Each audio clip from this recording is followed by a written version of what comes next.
ಅಕ್ರಮ ಗೋಮಾಂಸ ಸಾಗಾಟ ಮಾಡ್ತಾ ಇದ್ದ ಲಾರಿಗೆ ಬೆಂಕಿ ಇಟ್ಟ ವಿಶ್ವ ಹಿಂದೂ ಪರಿಷತ್ ಹಾಗೂ ಭಜರಂಗದಳ ಕಾರ್ಯಕರ್ತರು ಐನಾಪುರ ಗ್ರಾಮದ ಬಳಿ ಹಿಂದೂ ಪರ ಸಂಘಟನೆ ಕಾರ್ಯಕರ್ತರಿಂದ ಲಾರಿಗೆ ಬೆಂಕಿ.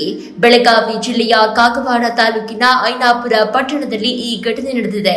ಕುಡಚಿ ಪಟ್ಟಣದಿಂದ ಹೈದರಾಬಾದ್ ಕಡೆ ತೆರಳುತ್ತಾ ಇದ್ದ ಗೋಮಾಂಸ ತುಂಬಿಕೊಂಡಿದ್ದ 4 ಲಾರಿಗಳನ್ನ ಇದೀಗ ಹಿಂದೂ ಪರ ಸಂಘಟನೆಗಳು ಬೆಂಕಿ ಹಚ್ಚಿದ್ದಾವೆ.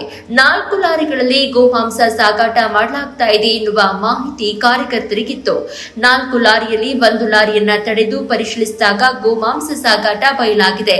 KA 712045 ಲಾರಿಯಲ್ಲಿ ಗೋಮಾಂಸ ಸಾಗಾಟ ಮಾಡಲಾಗ್ತಾ ಇತ್ತು. ಐನಾಪುರ ಗ್ರಾಮದ ಬಳಿ ಲಾರಿ ತಡೆದು ನಿಲ್ಲಿಸಿದ ಹಿಂದೂ ಪರ ಕಾರ್ಯಕರ್ತರು ಭಾರಿ ಪ್ರಮಾಣದ ಗೋಮಾಂಸ ಕಂಡು ರೊಚ್ಚಿಗೆದ್ದಿದ್ದಾರೆ. ಬಳಿಕ ಗೋಮಾಂಸದ ಸಮೇತ ಲಾರಿಗೆ ಬೆಂಕಿ ಇಟ್ಟು ಆಕ್ರೋಶವನ್ನ ಹೊರಹಾಕಿದ್ದಾರೆ. ಸ್ಥಳದಲ್ಲಿ ಉದ್ವಿಗ್ನ ಪರಿಸ್ಥಿತಿ ನಿರ್ಮಾಣ ಆಗಿತ್ತು. ಸ್ಥಳಕ್ಕೆ ಅಥಣಿ ಡಿವೈಎಸ್ಪಿ ಕಾಕವಾಡ ಪೊಲೀಸರು ಭೇಟಿ ನೀಡಿದ್ರು. ಲಾರಿಯಲ್ಲಿದ್ದ 2ರನ್ನ ವಶಕ್ಕೆ ಪಡೆದು ವಿಚಾರಣೆ ಮಾಡ್ತಾ ಇದ್ದಾರೆ ಪೊಲೀಸರು.